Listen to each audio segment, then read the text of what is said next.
Hello friends, இன்றைக்கி சென்னா குனி பொடி எப்படி பண்ணுறதுன்னு பார்க்கலாம். நான் அதுக்காக ஒரு கப் சென்னா குனி எடுத்திருக்கேன். இப்போ இதுக்கு தேவையான பொருட்கள் என்னென்னா, தேங்காய். இப்போ ஒரு கப் சென்னா குனி எடுத்தீங்கன்னா 2 கப் தேங்காய் எடுத்துக்கோங்க.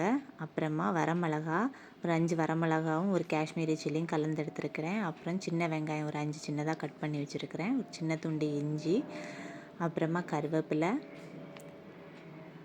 கொஞ்சமாக புளி, அப்புறமா தேவைக்கு உப்பு எடுத்துருக்கேன். இப்போ இந்த வரமிளகாவை நம்ம நல்லா வறுத்து எடுத்துக்கணும்.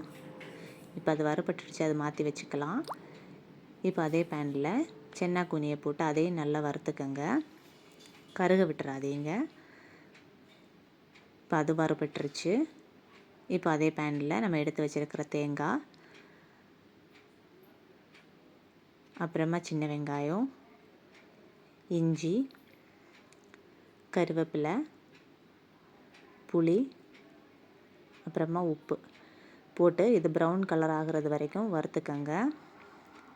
இப்போ வறுபட்டுருச்சு. இப்போ இதில் ஏற்கனவே நம்ம வறுத்து வச்சுருக்கிற சென்னா குனியும் வரமிளகாவையும் போட்டு மிக்ஸ் பண்ணி இதை ஆற விட்டுருங்க. இது ஆறுனதுக்கப்புறம் மிக்ஸி ஜாரில் போட்டு அரைச்சி எடுத்துக்கணும். இப்போ நான் அரைச்சி எடுத்துகிட்டு வந்துட்டேன். இப்போ நம்ம இதை தாளிச்சிக்கலாம். அதுக்காக ஒரு பேனில் தேங்காய் எண்ணெய் ஊற்றிருக்கேன். எண்ணெய் சூடானதும் கடுகு, காஞ்ச மிளகாய், கொஞ்சமாக கருவேப்பிலை. இப்போ அதில் நம்ம அரைச்சி வச்சுருக்கிற பொடியை சேர்த்துக்கலாம்.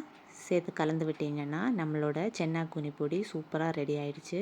நீங்களும் உங்கள் வீட்டில் ட்ரை பண்ணி பாருங்கள். இந்த வீடியோ உங்களுக்கு பிடிச்சிருந்தா லைக் பண்ணுங்கள், கமெண்ட் பண்ணுங்கள், ஷேர் பண்ணுங்கள். மறக்காமல் சப்ஸ்கிரைப் பண்ணுங்கள். தேங்க்ஸ் ஃபார் வாட்சிங்.